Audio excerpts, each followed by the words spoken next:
Radhe Radhe everyone, आप सभी का हमारे इस चैनल पर बहुत बहुत स्वागत है। आज की इस वीडियो में हम जानेंगे कि धनतेरस के दिन होने वाली कुबेर जी की और भगवान धन्वंतरि की पूजा हमें किस प्रकार से करनी चाहिए। देखिए, जो कुबेर जी हैं उन्हें धन का देवता माना गया है, तो ऐसे में हमें जीवन में यश, वैभव और धन संपत्ति के लिए कुबेर जी का पूजन लक्ष्मी जी और गणेश जी के साथ करना चाहिए। इनकी विशेष पूजा धनतेरस पर और दीपावली पर होती है। वैसे अगर आप चाहें तो नियमित इनकी पूजा कर सकते हैं, या जब आप चाहें तब विशेष उपलक्ष्यों में इनकी पूजा करें। तो देखिए, यहाँ पर मैंने चौकी लगा ली है और उसके ऊपर पीला और लाल कपड़ा बिछा लिया है, और इस तरह से अक्षतों का आसन देते हुए मैं यहाँ कुबेर जी की फ़ोटो है और उसमें कुबेर यंत्र भी बना हुआ है, तो इस तरह से मैंने विराजित कर दिया है। इसके बाद देखिए, इस तरह से हमें एक प्लेट लेनी है। प्लेट आप कोशिश करें पीतल या तांबे की ही लें, और उस पर इस तरह से रोली से स्वास्तिक बना लिया है मैंने। तो देखिए, कुबेर जी का ये जो पूजन है ये हमें शाम के समय करना चाहिए, गोधूली बेला में। और मोस्टली जो सारे पूजन होते हैं दिवाली के वो शाम के समय ही होते हैं। और इस तरह से देखिए, चांदी के गणेश जी और लक्ष्मी जी हैं मेरे पास, तो इस तरह से हम स्वास्तिक के ऊपर विराजित कर लेंगे लक्ष्मी जी और गणपति जी को। और फिर इसके बाद देखिए, जल से हम उनका स्नान कराएंगे, और फिर इसके बाद पंचामृत से स्नान कराएंगे। कुबेर जी को माता लक्ष्मी का सेवक माना जाता है, और कुबेर जी ही दीपावली पर धन की वर्षा करते हैं। तो ऐसे में लक्ष्मी जी का पूजन तभी संपूर्ण होता है जब लक्ष्मी जी के पूजन के साथ साथ हम गणपति जी का और कुबेर जी का पूजन पूरे विधि विधान से करते हैं। देखिए, पंचामृत से स्नान के बाद आपके पास अगर इस तरह से चांदी की मूर्तियां हैं, या चांदी का सिक्के का भी पूजन कर सकते हैं आप, जिसमें लक्ष्मी जी गणेश जी बने होते हैं। और इस तरह से पंचामृत से स्नान के बाद थोड़ा सा उन्हें रगड़ लें, जिससे मूर्तियां थोड़ी साफ हो जाएं। इसके बाद देखिए, वापस हमें स्वच्छ जल से स्नान कराना है। और अगर आप नए गणपति जी और लक्ष्मी जी लेकर भी आए हैं तो धनतेरस के दिन आपको उनका पूजन नहीं करना है, रख लें आप पूजा में, लेकिन जो पूजन है वो आपको पुराने ही गणेश जी और लक्ष्मी जी का करना है। इसके बाद देखिए, इस तरह से चावलों का आसन देते हुए हम गणपति जी, भगवान धन्वंतरि जी और लक्ष्मी जी तीनों को इस तरह से विराजित कर लेंगे हम। अगर आपके पास धन्वंतरि जी की फ़ोटो है तो आप वो रख लें, या विष्णु भगवान की फ़ोटो भी रख सकते हैं, या आप मेरी तरह इस तरह सुपारी में मोली लपेट कर भी भगवान धन्वंतरि जी को बनाकर रख सकते हैं। और इस तरह से देखिए, फिर हम कुबेर जी को और धन्वंतरि जी को सांकेतिक स्नान करा लेंगे जल से, पंचामृत से। भगवान धन्वंतरि जी, जो कि विष्णु भगवान के ही अंशावतार हैं, और समुद्र मंथन के समय समुद्र से इनकी उत्पत्ति धनतेरस के दिन ही हुई थी, इसीलिए धनतेरस के दिन धन्वंतरि जयंती मनाई जाती है। इसके बाद ये देखिए, ये जो जल और पंचामृत से हमने स्नान कराया है, इसको आपको यहाँ वहाँ नहीं फेंकना है, इसे आप प्रसाद रूप में ग्रहण कर लें। इसके बाद देखिए, गणपति जी का, भगवान धन्वंतरि जी का, लक्ष्मी जी का और कुबेर जी का और कुबेर यंत्र का, इस तरह से सभी का हम तिलक कर लेंगे, चंदन, रोली, अक्षत समर्पित करते हुए। अगर आपके पास कुबेर जी की फ़ोटो भी नहीं है और मूर्ति भी नहीं है, तब आप सुपारी में मोली लपेटकर उन्हें कुबेर जी का स्वरूप समझते हुए उनका पूजन कर सकते हैं। देखिए, इस तरह से अक्षत समर्पित करने के बाद गणपति जी को, धन्वंतरि जी को और कुबेर जी को इस तरह से इत्र लगाकर हम जनेऊ समर्पित कर देंगे। देखिए, भगवान धन्वंतरि जो हैं उन्हें समस्त औषधियों का जनक, आयुर्वेद का देवता माना गया है, और ये समस्त देवी देवताओं के वैद्य माने गए हैं। तो इसीलिए धनतेरस के दिन, जो कि धन्वंतरि भगवान की जयंती मानी जाती है, उनका पूजन, विशेष पूजन जरूर करना चाहिए आज के दिन, जिससे उनकी कृपा हमारे परिवार पर सदा सर्वदा बनी रहे, और जो परिवार है हमारा वो हमेशा रोगों से मुक्त रहे। इस तरह से देखिए, फिर हम माता लक्ष्मी को वस्त्र रूपी मोली इत्र लगाकर अर्पित कर देंगे। देखिए, अगर आपके पास जनेऊ है तब तो अच्छी बात है, और अगर जनेऊ नहीं है तो आप इस तरह से कच्चे सूत को 5 या 7 बार लपेट कर भी चढ़ा सकते हैं। और इसके बाद पूजा में आप जो भी आपके गहने हैं, सोने के, चांदी के, और जो भी नकदी है वो आप रख लें आज के दिन ज़रूर से। और इस तरह से कौड़ियाँ रख लें, क्योंकि जो कौड़ी है वो माता लक्ष्मी को अत्यंत प्रिय होती है। और इस तरह से जो भी आपने खरीदा है, धातु का बर्तन है, सोने चांदी का खरीदा है, या पीतल तांबे का या स्टील का जो भी खरीदा है, उसे भी आप पूजा में धनतेरस के दिन जरूर रखें। देखिए, दीपावली के जो 5 दिन के पूजन होते हैं, यानी धनतेरस का, नरक चतुर्दशी का, छोटी दीपावली, फिर दिवाली, दूज, गोवर्धन, ये सारे जो पूजन हैं वो यश और वैभव के साथ आपको करने चाहिए, जिससे हमारे जीवन में भी यश और वैभव की किसी प्रकार की कोई कमी ना हो। इसके बाद देखिए, भगवान गणपति को, लक्ष्मी जी को मैंने यहाँ लाल फूल समर्पित किए हैं, और कुबेर जी को, भगवान धन्वंतरि को, सभी को पीले। आपको आज के दिन 13 औषधियाँ जरूर निकालनी है, अपनी किचन में से निकाल लें आप, या गार्डन में से निकाल लें। यहाँ पर देखिए, मैंने बड़ी इलायची, लौंग, काली मिर्च, छोटी इलायची, अदरक, आंवला, एलोवेरा, दालचीनी, तेज पत्ता, करी पत्ता, तुलसी पत्ता और इस तरह से ये कुछ 13 औषधियाँ रखी हैं, तो आप इनका भी पूजन कर लें। और पूजा के बाद आप इसे अपनी किचन में यूज़ करें और भगवान धन्वंतरि का प्रसाद समझते हुए स्वयं ग्रहण करें और अपने फैमिली मेम्बर्स को भी दें।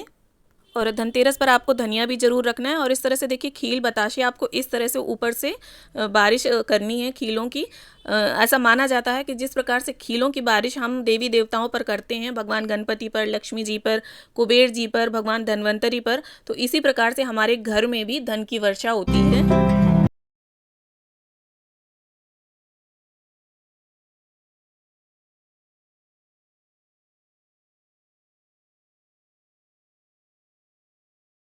इसके बाद इस तरह से देखिए जो भी आपके पास ऋतु फल हों, मौसमी फल, वो आप समर्पित कर दें। और दिवाली तो है ही मिठाइयों का त्यौहार, तो आप तरह तरह की मिठाइयाँ जो भी हैं आपके पास उनका भोग लगाएं। और फिर इसके बाद लास्ट में आप लौंग और इलायची का भोग ज़रूर लगा दें मुख शुद्धि के लिए। देखिए इसके बाद धनतेरस के दिन हमारी जो हिंदू संस्कृति है उसमें 13 दिए जलाने की परंपरा है। तो इस तरह से आपको 5 दिए घी के निकालने हैं, जिसमें से एक दिया महालक्ष्मी के नाम का, दूसरा दिया तुलसी माता के नाम का, तीसरा दिया जो है वो कुबेर जी के नाम का, चौथा धन्वंतरि जी का और पांचवा आप अपने घर के मंदिर में रख दें इसे। और बाकी के जो दिए हैं वो आपको तेल के निकालने हैं और इन्हें किस किस जगह पर रखना है, हो सका तो इसका अलग से सेपरेट वीडियो मैं बना दूंगी। इसके बाद ये देखिए इस तरह से हमें कुबेर जी की, गणपति जी की, माता लक्ष्मी की और भगवान धन्वंतरि जी की सभी की प्रेम पूर्वक आरती उतार लेनी है। और फिर इसके बाद जब आपकी आरती संपन्न हो जाए तो इस तरह से आप दक्षिणा ज़रूर निकाल दें। 5 दिन निकालें आप दक्षिणा। और इसके बाद आप किसी ज़रूरतमंद को या कर्मचारी को या ब्राह्मण को ये दक्षिणा दान कर सकते हैं। इसके बाद ये देखिए फूल की सहायता से इस प्रकार से 3 बार जल की फेरी देते हुए हम दीपक का शीतलीकरण कर लेंगे, पूजा का शुद्धिकरण कर लेंगे और भगवान कुबेर जी से इस तरह से प्रार्थना करेंगे कि अपनी कृपा जो है हमारे ऊपर और हमारे परिवार के ऊपर सदा सर्वदा बनाए रखें। तो चलिए अब हम दीपावली की संपूर्ण पूजा विधि देख लेते हैं। तो ये जो दीपावली का पूजन है इसे शाम के समय किया जाता है। और पूजन से पहले स्नान आदि कर लें और नए वस्त्र अगर हैं तो उन्हें धारण कर लें, वरना पुराने साफ वस्त्र पहनकर कुछ इस प्रकार से बैठें कि आपका मुख उत्तर की ओर या पूर्व की ओर या उत्तर पूर्व की ओर हो। और परिवार के सभी सदस्य मिलकर इस पूजन को करें। और घर की जो गृहिणियां हैं उन्हें अच्छे से सज संवर कर 16 श्रृंगार करके अच्छे से आभूषण पहनकर ही इस पूजन में बैठना चाहिए, क्योंकि घर की जो गृहिणी है वो माँ लक्ष्मी का ही स्वरूप मानी गई है। और इस प्रकार से देखिए मैंने यहाँ पर चौकी लगा ली है और उसके ऊपर पीला और लाल कपड़ा बिछाकर यहाँ मैंने लक्ष्मी गणेश की प्रतिमा, हनुमान जी की प्रतिमा और लक्ष्मी गणेश सरस्वती और कुबेर जी की फ़ोटो है मेरे पास, वो रख ली है। और यहाँ अष्टदल कमल के ऊपर मैंने कलश की स्थापना कर ली है और यहाँ श्री कलश स्थापित किया है मैंने। कलश में मैंने रोली, हल्दी, चंदन, अक्षत, सिक्का, कौड़ी ये सभी वस्तुएं डालकर और उस पर अशोक के पत्ते लगाकर मैंने कलश की स्थापना की है। और यहाँ नवग्रह स्थापित किए हैं मैंने चावलों से।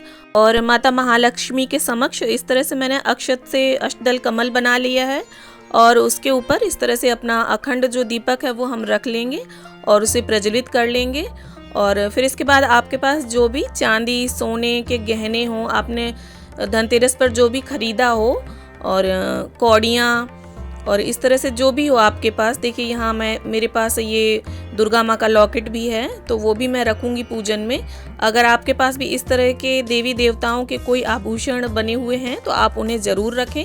और जो भी नकदी है आपकी, नई नकदी होनी चाहिए, और नहीं है तो पुरानी भी रख लें आप पूजन में। इसके बाद देखिए सभी को हम जल का छींटा दे देंगे, शुद्धिकरण कर लेंगे और गणपति जी को, लक्ष्मी माँ को, कुबेर जी को, सरस्वती माँ को, सभी को इस तरह से हम चंदन का टीका लगा देंगे। और जो फोटो में हाथी हैं लक्ष्मी माँ के, उन्हें भी आप उनका भी पूजन ज़रूर करें और अपने गहनों का भी पूजन करें, दीपक का भी पूजन कर लें, नवग्रहों का पूजन कर लें और कलश देवता का भी पूजन कर लें साथ में, क्योंकि कलश में जो हो सभी देवी देवताओं का हमने आह्वान किया है तो उनका भी पूजन आवश्यक है। देखिए माँ लक्ष्मी के साथ साथ आपको सरस्वती माँ का पूजन भी दिवाली पर ज़रूर करना चाहिए, क्योंकि सरस्वती माँ जो है वो ज्ञान और विद्या की देवी हैं और धन जो है वो बिना ज्ञान के व्यर्थ होता है। और ये जो दीपक हम जलाएंगे माता लक्ष्मी के समक्ष, इतना बड़ा आपको लेना है कि ये पूरी रात्रि सुबह तक जलता रहे। इसके बाद देखिए हमने सभी को पुष्प समर्पित कर दिए हैं। माता लक्ष्मी को लाल फूल, गणपति जी को लाल फूल, और इस तरह से देखिए जो भी फूल हो आपके पास वो आप चढ़ा दें। और इसके बाद आपको पूजा में, लक्ष्मी माँ के पूजन में इत्र का इस्तेमाल ज़रूर करना है। यहाँ इत्र लगाकर मैं जनेऊ समर्पित कर रही हूँ गणपति जी को और कुबेर जी को और हनुमान जी को। और ये जो हमने दीपक माता के समक्ष जलाया है, आपको रात्रि में इसी को चम्मच से इसमें काजल आप बना लें और घर के सभी सदस्यों को ये काजल ज़रूर लगाएं, क्योंकि आज के दिन काजल लगाने से नज़र का दोष खत्म हो जाता है। और अगर एक्स्ट्रा है, आपके एक्स्ट्रा बन गया है, तो उसे आप घी और कपूर मिलाकर काजल बनाकर रख लें। देखिए नवग्रहों को भी हमने वस्त्र रूपी कलावा समर्पित कर दिया है। और इसके बाद ये फूल माला है मेरे पास, तो वो मैं चढ़ा रही हूँ। और फिर इसके बाद ये देखिए इस तरह से आप आज के दिन माता को थोड़ा सा श्रृंगार का सामग्री जरूर अर्पित करें। हल्दी अर्पित करें। श्रृंगार में आप 5 चीज़ें भी ले सकते हैं, 7 चीज़ें भी ले सकते हैं, या 16 श्रृंगार भी समर्पित कर सकते हैं। और जब आप पूजन करें तो अगर आपको माता महालक्ष्मी के मंत्रों का उच्चारण करना आता है, माता महालक्ष्मी के मंत्र आते हैं, तो आप उन मंत्रों के साथ विधिवत उच्चारण करते हुए पूजन करें। और इस तरह से देखिए फिर माता लक्ष्मी को, माता सरस्वती को हम इत्र लगाकर वस्त्र रूपी कलावा समर्पित कर देंगे। और कोशिश करें आप दिवाली पर सप्तधान जरूर रखें पूजा में, और धान ऐसे हों, दरे हुए ना हो, साबुत हों, क्योंकि धन धान्य अर्पित करने से माता महालक्ष्मी की कृपा सदैव सर्वदा रहती है हमारे ऊपर। और इसके बाद भोग प्रसाद चढ़ा देंगे। भोग प्रसाद में मैंने यहाँ खील, बताशे, अनार और पंचमेवे और कुछ मिठाई ली है। और आपको धनिया भी जरूर रखनी है पूजा में। और भोग समर्पित करने के बाद हम इस तरह से देखिए आरती उतार लेंगे। गणपति जी की, कुबेर जी की, हनुमान जी की, माता महालक्ष्मी की, माता सरस्वती की, नवग्रहों की, कलश देव की, सभी की हम आरती उतार लेंगे। और इस बात का विशेष ध्यान रखें कि दिवाली के पूजन में घर के सभी सदस्य शामिल होकर इस पूजन को करें। और देखिए अंत में मुख शुद्धि के लिए मैंने यहाँ पर लौंग, इलायची समर्पित कर दी है। और जब ये पूजन संपन्न हो जाए तो अपने जो छोटे हैं वो सभी बड़ों का आशीर्वाद लें। और इस तरह से देखिए फिर मैंने यहाँ पर दक्षिणा समर्पित कर दी है। दक्षिणा से जो कमी होगी पूजा में वो पूरी हो जाएगी। और इस प्रकार से जल की फेरी देते हुए हम समस्त पूजा का आचमन कर लेंगे। और जो भी दिए जलाने हैं आपको दिवाली पर, वो माता के समक्ष ही जलाइए। और सबसे पहले माता के समक्ष रखिए, फिर घर के सभी कोनों में अंधेरा दूर करने के लिए वो दिए रखिए। और इस तरह से पूजा के अंत में ऊपर से इस तरह से खीलों की बारिश टाइप की करिए। कहते हैं इस तरह से खीलों की वर्षा करने से माता महालक्ष्मी भी हमारे घर में धन की वर्षा करती हैं। और इस बात का आप विशेष ध्यान रखिए कि दिवाली के दिन घर के किसी भी कोने में अंधेरा बिल्कुल भी नहीं होना चाहिए। और पूजन के बाद आप चाहें तो श्री यंत्र या श्री सूक्तम या लक्ष्मी माता के यदि मंत्रों का उच्चारण आता है आपको, तो उन उच्चारणों का जप कर सकते हैं। और साथ ही एक बात और बताना चाहूँगी आपको कि अगर आपने धनतेरस पर झाड़ू खरीद कर पूजन कर लिया है तब तो बहुत अच्छी बात है। और अगर किसी कारणवश आप धनतेरस पर झाड़ू का पूजन नहीं कर पाए हैं तो आप दीपावली पर झाड़ू का पूजन कर सकते हैं। और साथ में आप ये जो दिए जलाएंगे इसे अपने अलमारी के जो लॉकर हैं, आपकी तिजोरी है जहाँ पर, उस पर भी, उसमें भी रोशनी दिखा दें। आप अंदर ना रखें क्योंकि आग वगैरह लगने का डर होता है। और ये जो नकदी वगैरह रखेंगे आप पूजा में, इसे भी थोड़ा दूर ही रखें दिए से, क्योंकि कभी कभी ऐसा होता है क्योंकि रात्रि पर ये दीपक जलता है और कुछ घटनाएं हो जाती हैं, तो इसीलिए आप नकदी वगैरह को दिए से दूर रखें। और अच्छे से दिवाली मनाएं, अपने बच्चों को भी सेफ रखें, खुद भी सेफली दिवाली सेलिब्रेट करें।